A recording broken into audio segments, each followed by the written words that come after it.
Welcome to Adopting Zero Trust, an independent podcast. Our hosts, Elliot Volkman and Neil Dennis, will have transparent and open conversations with the people driving modern security approaches forward, while leaving vendor hype behind. It's time to remove implicit trust and buzzwords and get to the root of the movement.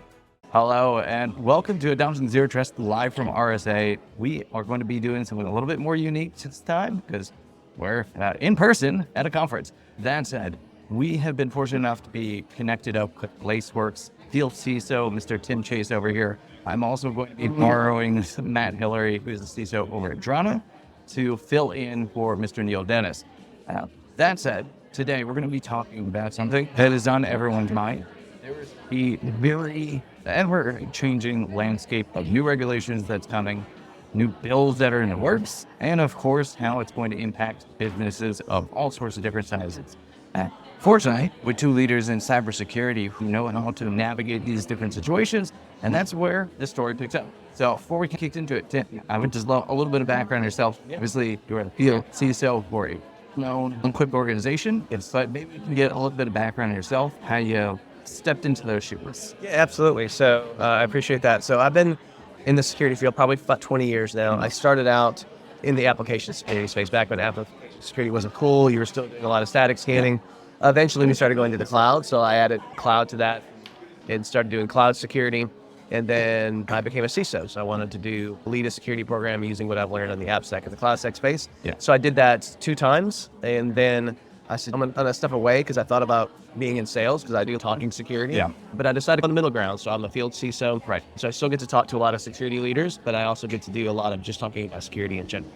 Been at Lacework now for about 3 years. I'm Drata's Chief Information Security Officer. I've been with Drata. It'll be my year mark tomorrow. So really excited to be a part of this company. It's been a wild ride in just a short amount of time, but really grateful to be a part of the company. My history is originally started my career in the GRC space, mostly on at Ernst & Young as an external auditor or assessor. Moved over to AWS, helped start their compliance program, moved to several aspects of that program there, and then continued to start off my journey becoming a CISO. I was at a number of companies. One of the core companies that I think helped grow in this role was Instructure. A lot of us have used Canvas, or our students have heard kids have used Canvas before, helped secure that part. And that's actually where I met the founders of Drata. Ever since then, I've been a fan of them, and they so kindly let me be part of the journey about a year ago to lead their security efforts. Amazing. Thank you for allowing me to abuse you as much as I do. I'm sure you've been in similar shoes where they just throw you into things. So absolutely, it's all good. Fortunately, that means we have 2 very well-equipped people who are able to handle this conversation, not just from someone who understands cybersecurity as the organizational leader, but probably do a lot of consulting on behalf of Lacework to help guide them through various different aspects, not just from the product positioning, but just it comes up naturally in conversation, like how do I handle X, Y, and Z? Excellent. That's where we are. So I'm going to throw this into a really simple territory. Maybe it's not that simple because it's changing still a little bit, but SEC has released some pretty recent rules about the amount of time that you've had to announce a breach or an incident occurred if you are a public company. So maybe we can start there and how you all have seen this impacting organizations. Again, it is changing. It's not black and white as far as the rules go, but we're seeing organizations now putting breach notifications in their financial status too. So maybe, Tim, we could start with you. Just share your perspective a little bit on that. Yeah, I think it's really interesting to see how the government in general, the U.S. government, has started to really take notice of cybersecurity all throughout the various, I would say, maybe departments or different types of areas of government, SEC and whether it's CISA or whatever. The SEC one in particular, what we get asked about a lot, or what our customers ask about, is the word material. If you look at what has to be reported, they're material cybersecurity incidents, which probably is up to a little bit of interpretation. And that's what I get asked about a lot. How do I determine if something is material? Because people are nervous that maybe they'll determine later that it's material. They should have reported it, and then you're in bigger trouble, right? And so that's what we get asked a lot. So we developed a cyber kind of framework, a material framework that has helped a lot of our customers to understand this, so that when they go through and they have an incident, they can walk through several steps and say, is this material? Is this not? Is this considered material? Is it reported? And so that's the biggest area around the SEC materiality that we've had conversations. And so we've had a lot of good luck with that. We had several CISOs that kind of contributed to this framework, but that's really what I talk about a lot when it comes to the SEC. Very interesting. So it sounds like structure is a key component on how to navigate something that does not have as much structure. And Matt, I know all about frameworks and structure, so let's navigate over towards you and let's maybe dig into that. No, to your question, I sat down with the CISO back, I want to say 8 months or so ago, Black Hat, and sat down with them and asked them, they just sharing vulnerably and openly about incidents. And I think at that time, I think it was around the Caesars and MGM, right before that had happened. Yeah. And I told them, like, man, I would never wish an incident on my worst enemy, just because I realized, man, that's got to be the biggest and most intense pressure period of any kind of CISO or security team's life. And those 48 hours, that's a short amount of time. I'm seeing more and more companies start with, hey, 72 hours breach notifications to your customers, or now 48 hours. And now, I just saw one yesterday, 24 hours. And you're like, oh my gosh, I'm in the midst of trying to figure out what is going on in my environment. At the same time, I have the pressure of having to disclose something, either publicly to the SEC or to our customers, or to any other entities that require that level of notification, while also trying to figure out what's going on at the same time. So that amount of pressure just increased almost through gasoline on fire of intensity during that very short period of time. You know, this person I was talking to, they reflected back and said, oh, I would totally wish an incident on something. I'm like, oh my gosh, tell me more about that. You totally just blew my mind with that statement. I'm like, that sounds so cruel. And they were like, no, because it forces you to really get your stuff together before incidents happen. Interesting. And that moment was extremely reflective for me to say, where's my incident response plan? What do we have as far as playbooks? When's the last time we tested it? How well are we doing as far as our detections go? How well are we doing as far as our response goes? Are we ready to go? I was the CISO at Weave, as well as in Instructure, both publicly traded companies. And at the time, we had disclosure committee meetings. We were ready to disclose stuff quarterly as part of our normal process. But adding this now, not only the breach notification piece, but also having to disclose, like you said, material, like you brought that up, material risks as part of your annual risk assessments, having folks that are skilled in security as well, I think is also a key aspect under this part of your board, and just really taking risks seriously. In response to this, I'm seeing security leaders do one of two things with the spectrum. One is they're burying their heads in the sand saying, oh my gosh, I don't want to have any of this written out because I may be personally liable for what I did or didn't do. And then the second is, oh my gosh, I'm going to start writing everything out to the point that I can really have it out in front of me and say, I get some credit for having good faith efforts in this role. Sometimes I describe this role as a CISO as, I don't know if you watch Star Trek, but the Kobayashi Maru, basically that whole unwinnable scenario. I feel like we are in that role every day in the sense that we can literally do everything and still suffer a breach or an incident. And that is a really frustrating dissonance that exists in my life and I think most CISOs' lives. And so having this additional regulation, I think it helps make sure that people have their stuff together, but at the same time also adds a level of intensity that I worry about personally because we're still human in this role. We try the best we can. And again, I think it's just forcing us to be better and better. And it's the notification time that really bugs me a lot and a lot of security leaders that I talk to, because I know like when I was in that seat, that's not a lot of time to have to be able to respond to it, understand is it material or not, right? Because sometimes it takes you a while to, number one, realize that you've been breached, and then you have to backtrack to know where was it breached, what was the impact, and so being able to get all of that together in a way that you have to make this big decision of whether it's reportable or not. Like that is one of the things that worries me and a lot of people that I talk to, is because that's such a big decision you have to make in such a quick amount of time. And we have seen some cases of companies just go ahead and making the notification, whether it was material or not. They're like, hey, we haven't quite determined the extent of it. We're going to go ahead and just put it out there that we've had this incident, reported to the SEC. That way it's on the safe side. That to me, that's just, it happens so quick. And so that's what I also have a lot of conversations on are like, what kind of tooling and what kind of things can we use to do these things quicker? Because if you're having to do all of this correlation, if you're having to pour through your SIM, if you're having to write rules in your SIM or do all these queries, like that just takes time. So the more things that they can automate, the more maybe eventually we'll start to use Gen AI, maybe in that sort of sense. Like the more that you can do to help you get to that answer quicker is what we're seeing. Because how can I sort through all my data quicker? How can I read down the false positives? That's a conversation I have all the time. Yeah, interesting. I know there's a lot of shame around the disclosure of incidents. In reality, I think it's almost like a phishing assessment where, hey, someone clicked on a phishing email, oh my gosh, like I feel terrible. I've seen people directly be defensive of their own behavior saying, wait, I didn't put my password in. I'm like, what is this password right here? And how did we get it? Like, how to explain it? But and try not to be shameful in that conversation, but to help weed out the defensiveness. But I feel like there is a lot of confidence and vulnerability and openness. There's a concern about over disclosure, right? First person who usually calls their general counsel saying, hey, this is what happened. Help me understand the materiality of this aspect, right? And we need to disclose. But after that, it's more, man, there's a ton of us in this space that want to learn from our peers, that want to say, hey, they got breached this way, and this is what they learned from it, so that we can all up-level our security program the same way, because it is an evolving landscape.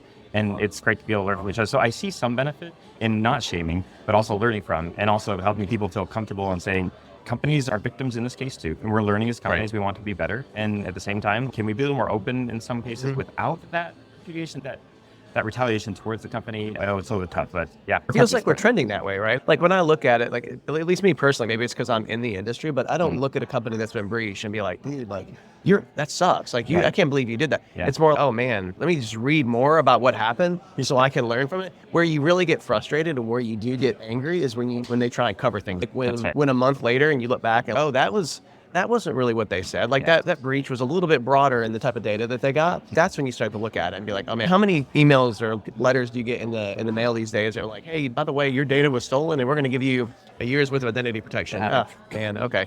Like it's not as big of a deal. It's to me, it's about being honest, putting it out there, and just doing your best, I guess is what you're saying, and not being complacent. Like that's what I look at. I 100% agree.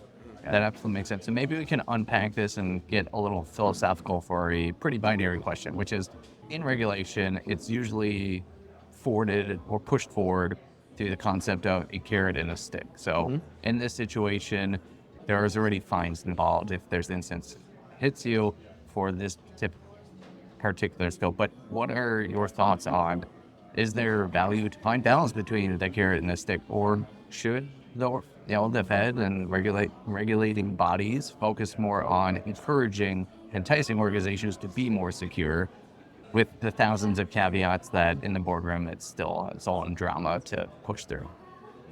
I've never been a fan of the fines, to be honest. Like I'm more about the collaboration. That's me. I just feel as an industry, we work better when we collaborate together. We come up with standards and we try and do our best. I feel like when there's the carrot and the stick mentality with the government, there's still a lot of ambiguity. If you look at a lot of what's being pushed, there's still what is material, what's not material, or what's valid in a security plan versus not that. Like when they're telling you have to have a cybersecurity plan, okay, but what does that mean? So to me, sometimes there's still a lot of ambiguity for the carrot and the stick mentality, which puts a little bit of onus on the business to try and figure that out. So to me, I side more on the, hey, let's as an industry get together, be like with CISA maybe leading it, or with CIS or with CSA, like some of these organizations that are a little bit broader. Like I'm a big fan of doing it that way rather than all of the fines and the things like that. Because to me, it's a little bit of, you have people who maybe don't understand the problem, who end up trying to force you to do something, and then they realize they didn't get it right the first time and they come back. If you look at NIS, right? There's a reason it's called NIS 2. It's because the first time they didn't get NIS right? And they realize, oh, this doesn't work so well. So that's my general perspective is like, I think we work pretty well as an industry together and take that mentality. I don't know if you think differently or... I don't know, right in line with you, just to echo what you're saying as well. Trying to think, what is the carrot, what is the stick here, and why do we need both?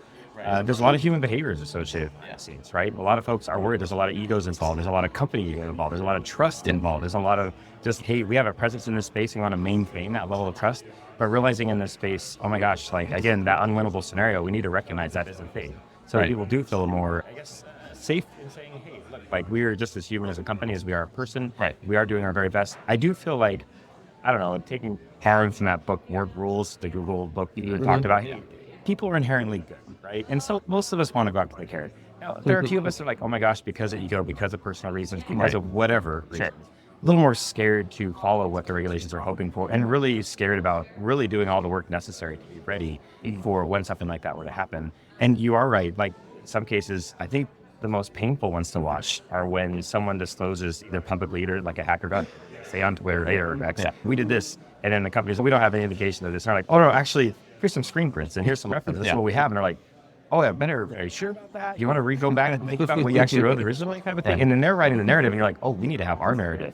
It's almost like the whole classic red team, blue team thing, where the blue team needs to be able to tell just as well as the red team did what happened during the incident to make sure stuff's good. So it's really forcing us to really be on our game and all facets there so that we can say, you're right, we're doing this, we're working through it, we are human. And I think folks are embracing more and more of that vulnerability and leadership versus the worry around, oh my gosh, what does this have on me? And how is this going to affect our company? Because at the end of the day, we're here working together and learning together.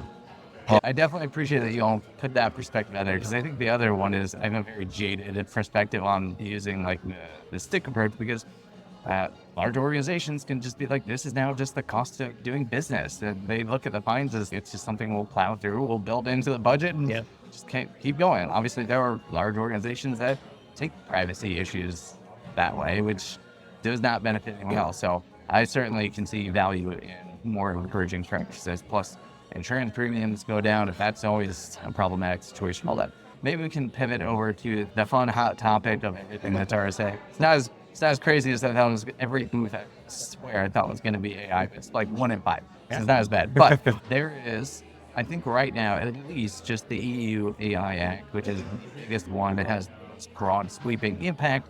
But there are several bills, dozens of bills, all over the place. So before we get into the specific, but I love perspectives on just pivoting from that carrot and the stick. Do you feel, in perspectives, AI is moving as fast as it is? How should organizations, how states, nations, how should we navigate those situations? Because we don't really want to slow down progress and technology, but we also have to get ahead of those things. Yeah, I think that we as CISOs need to take it seriously. We need to understand it just like anything else in an organization. Like I was on a panel yesterday and I mentioned that to me, this just reminds me a little bit maybe of a cloud back in the day where people, the security folks were saying, hang on, like we need to secure this. Right. We need to slow down. And the business said, no, we don't. Like we've got business stuff that we need to do. Yeah. We want to save costs, which, we can, I don't know if that happened, Yeah. but we need to push out product faster, like all of these business reasons. And so security had to catch up, right? And so we can't get caught up in that again. Like to me as security professionals, it's like, all right, let's embrace it. Like we talk a lot about security wanting to use Gen AI to help our own selves, but don't forget that the businesses want to use it to help what they're doing as well. They want to be able to take things, that repetitive tasks that they're doing, and they want to be able to put Gen AI. So we need to understand how they want to use it, what they want to use it, and we need to understand in our organization, where is it being used, how is it being used, and put appropriate guardrails around it. So it's not shadow IT, right? So that's the first thing that I think that we need to just do as security leaders is not say no, but figure out how to embrace it and how to secure it. And the second part that I'll say is, once again, I do like the EU AI one. I'll say that. I felt like I looked at it and I thought this is pretty well done. Like they've got the different risk factors, that they've divided it up appropriately according to the type of data or the business sector and things like that. So it's actually pretty well done, but I also would counter that maybe with, so is the Cloud Security Alliances. And once again, it's, do you want to go the big stick approach where they're going to force some things and make you do it that way? Or can we as an industry just adopt a common model that we want to operate from? So those are, I'll just throw that out there. Yeah. No, I really like how you referenced the cloud as another part in our technology journey over the last 20 or so years that has had a notable impact on our companies. When I think about that, I think, hey, when the cloud came out, I was like, hey, this is the rope that's going to help organizations climb, or is it a rope that they're going to potentially hang themselves? Like we saw companies literally as a result of getting their AWS like root accounts compromised literally posting the next day, like we are out of business. Like we are unsalvageable at this point. And so obviously with AI, I don't know if that level of capability exists, but it really is the rope that's going to help organizations climb, or it's going to rope people are going to start having a lot of concerns about. And I think that's where the regulation is going to help make sure that rope to potentially hang ourselves is less impact, right? Where they're saying, hey, let's not use AI to generate bots, or let's not use AI to come into things. But obviously some of these content filtering capabilities are removable and changeable, so people can potentially get that level of capability to the point that, that is concerning, but having regulations around it to say there's some punitive impact for people using this in the wrong ways, or in unethical ways, or in ways that might further damage. I think it's cool to be able to help keep us from going into that space, or knowing what those guardrails are.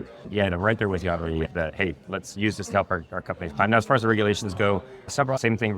One other I was going to throw in there, I was really grateful for OWASP, the top 10 large language model thing for embedding into your own company, because you've got a couple different use cases. One is your employees use it to augment their capabilities, which is awesome. The bad guys are also using that for more efficient capabilities, more like smoothing voice or even getting calls or whatever it may be, that are really scary on the actual using on the attacker side. And then we always have the aspect where we want to include it in our own product to help augment our customers' capabilities to use there, which I'm really excited on the security operations side, the ability to detect and respond in a capable way to obviously the AI-aided attackers that are coming after us as well. I'm also excited to see AI use it to create a dossier to see how we can further harden our companies to say, hey, this is what your posture looks like. This is what may potentially be used. If against you today, like if you had 10 poker chips today as a CISO, you apply. These are the things based off our assessment of your external perimeter, your internal capabilities, or the latest threat intelligence capabilities we're coming through, or your actual events that are happening on your endpoints or in your cloud, to say, focus on these today to help your organization have the biggest risk reduction over time. So I'm excited about aiding our capability to make the right decisions there on what to focus on next. So really cool capability. Very cool. So we'll unpack that a little bit more. But if I probably sum this up, there's probably two pieces. First, I'd love to know, just very plainly, without mentioning any tools or technologies, try to be a little more vendor neutral in it, but I'd love to know if you feel like the technology is viable today, or if it hallucinates too much. And this is in regards to cybersecurity practices and protecting your posture. But do you feel like we're getting there? If you had a scale of like 1 to 100, like where are we sitting at it? I think we're on the lower end. I really do think that we're still trying to figure out where it's going to best impact the largest security professionals. Like when I look out there and I kind of walk the floor, it seems like everybody is still figuring it out. And so I still think we're at the beginning stages of it, where we're still utilizing it to ask for help, automated remediation guidance or something like that. Or there's a couple of ones out there that are looking at using AI to help on the SOC side, which is where I think it is really going to help. But I still feel like we're in the beginning stages of it. So I'm probably going to put 1 to 100. I'm probably going to give us a 20. Because I think that we're all wanting to figure out how to make it work for the customer. And we're trying to get past everybody has to be able to tick a box sort of thing to, all right, how is this truly going to be valuable and take us forward to the industry? That's where I think we are right now. I sense it similarly. I think about it, hey, we're at the beginning of that journey, understanding the capabilities to help us get us where we want to go. I think ultimately we all want to get to the point where we could remove that disclaimer at the bottom of prompt output saying, this has been generated by AI, you may not trust this. I hope we have the point where we have models that are trusted to the point that we may not necessarily need to have that level of disclaimer right now. Right there with you on the side of, endless possibilities in endless domains on where AI is going to help us accelerate, which is really exciting. On the security side, a number of things. Now, when I think about the composition of creating AI, you've got massive amounts of data, you train these models, and you have the infrastructure that runs on to make sure it's secure. That infrastructure that it's running on to keep that secure, we've got many capable products out there to help us with that aspect, which is awesome. Now, as far as the actual training model side of things, we have a number of companies that have boatloads of data about all the different attacks, processes running, whatever it may be, in our infrastructure, cloud, or endpoint, whatever it may be. And that is here to help aid us too. I'm just hoping that we get to the point with those models. I think when we're assessing, hey, where are we at in this journey? I think it's that model and capability and built together to get us to that end result we want it to be at, which is how can we further augment us to be better than we ever were now that we have this. Interesting. So I think we're in this really interesting period where technology, as you're all saying, there is a lot of ground to still cover. Fortunately, we're also, or maybe unfortunately I should say, we're in this cultural shift where people are adopting this technology a lot faster than a lot of other stuff that's out there. But they're in probably the back of a lot of our minds. We grew up with Terminator and Skynet, and it's going to take over. Can't remember Boston Dynamics with their dogs that are flamethrowers are being attached to these things. So like in the back of our mind, there's this happens, let's take over. But if we're at like 20% right now, we can see the faults and the factors of it. But every few months, maybe every year, it does leave that head.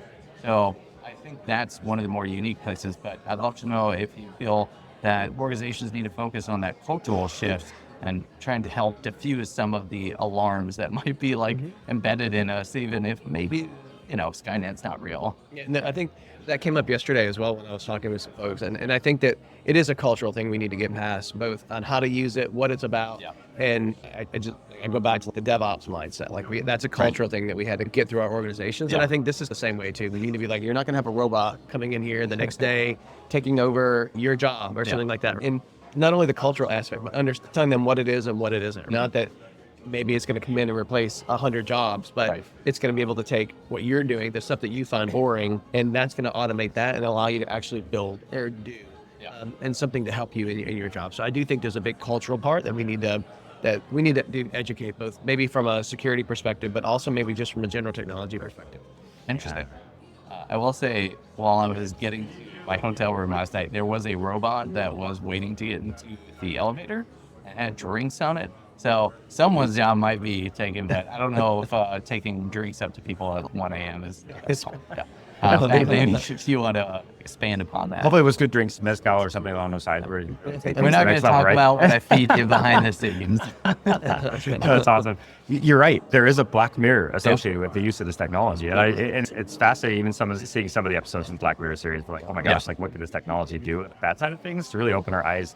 It really starts, I think, internally at our organization to have really solid acceptable use policy around it. I know some companies are creating a separate policy that discusses AI specifically. I know at Drata, we specifically said, hey, we have an acceptable use policy. AI is a technology. Let's actually put in there how we should use it. And it was very clear, we don't use company-sensitive information. If you're going to use it personally, make sure you redact this information, whatever it may be, to really help protect those things today. But when you think about our kind of that journey around how we embed this and use this, keeping that in mind, the ethics around it, really get us where we want to go. I think it's that North Star that we're trying to get to and not get distracted by how could this be churned, but also keeping that in awareness so that we protect ourselves against it. One other thing I would add, I am amazed the amount of additional domain knowledge AI has brought into security teams needing to have. Like traditionally you have like product or application security engineering, where we're embedding this now. It's like, oh my gosh, like we have a new suite of tools that we need to help protect the prompt injections and the output and manipulation and all the other vectors associated with manipulating our capabilities that we're trying to build there. So that's one. Two, like the red teaming associated with it, say, how do we make sure when we build this that we're not subjected to known vulnerabilities that may exist in the thing that we just trained. Having that, it's almost an additional domain that is bolted on to all the different aspects of security that hasn't existed until this came out in reality. It's very, very cool to see that. Yeah, it's true. Very interesting. I've got one final question for y'all. It's going to be very specifically complex. We have the EU Act that is out. There are now several bills tied to AI and privacy and relevant to that. As security leaders, how are you all planning to untangle the overlaps that will no doubt impact organizations and the folks that you chat? Yeah, that's really tough. A lot of GRC people. I mean, it is one reason why I would say that when you're building a cybersecurity program, I think some people don't realize that how many GRC folks you may have in a program. So you may have one systems engineer, but you may have 3 GRC folks these days that have been working with the privacy team. So I think there's that, but I think there's also the opportunity for some tools to come because there's a lot of overlap, right? Some things that you have to do for GDPR and CCPA, like they're exactly the same things. And so that's where a lot of the modern compliance tools can help you understand so that you can have all of all of this data together and run your reports at the same time. And I've been a big fan of, sometimes I think we don't realize how important automated GRC actually is because that is one of the most difficult and time-consuming parts of a modern cybersecurity program, right? Being able to pull all of this data. So to me, it's really investing in that tool set and in that GRC function to be able to manage all of it. Because that way you're not pulling the same data 6 times, having to constantly keep track of the new regulations that are coming up. And the other thing that I'll mention is more and more, there's such a symbiotic relationship between the security team and the privacy team. I remember back when I was running security for HealthStream, that was really coming about, and I was doing some of the privacy stuff as well. But now it's such a separate function. Like it's really hard. I'm not sure you could actually do like a CISO and a CPO at the same time. You know what I mean? Like, and so that's why the privacy team and the security team have to be really intertwined because they can help you understand all the new things that are coming up, and then you work with them from a controls perspective. Cool. Matt, I know you got some opinions. Oh, yeah, sure. No, absolutely. When you think about the traditional GRC programs or frameworks or even just standards that are out there, there's a significant overlap, right? And so you're right. And I think the same thing will happen in the AI space where we'll have some significant overlap between different countries, interpretation stuff. Good thing is they're focusing on the things that are like world-ending types use of AI, which is great. I think most of us are going to agree that's going to be the significant overlap. Right. There may be some things that kind of tweak in there. And what a better use of large language models than to be able to consume those and say, where are the deltas? Help me understand here to really get us out. And you're right. Those automated GRC tools really do help us do that in a way that helps us stay on top of that as we progress forward. I think it's just an immense space of learning for all of us to know, hey, what matters and what doesn't matter so we can incorporate that. At the end of the day, I think these regulations or standards are coming out for the purpose of helping us build trust in each other's organizations in the way we're doing things. You are right about the marriage between privacy and security, almost like the marriage between security and legal and that framework. And so having that close-knit attachment between teams, I think is going to help really build it in instead of bolting on these kinds of capabilities in our whole process. Amazing. All right. That's it, folks. So thank you all for tuning in, semi and not live from RSA. Tim, it has been fantastic to have you on. I really appreciate your perspective. I'm also a huge fan of Matt, and I like to terrorize him, bring on whenever I can. Maybe next time we'll bring in tequila shots like we usually do. Just kidding. So that's it. So tune in for the next episode. I think we're going to be jumping on to more AI in the future. So Tim, thank you. Thanks. Matt, thank you as always. Thanks, Tim. Thanks, Elliot. This is awesome. Thank you for joining AZT, an independent series. Your hosts have been Elliot Volkman and Neil Dennis. To learn more about Zero Trust, go to adoptingzerotrust.com, subscribe to our newsletter, or join our Slack community.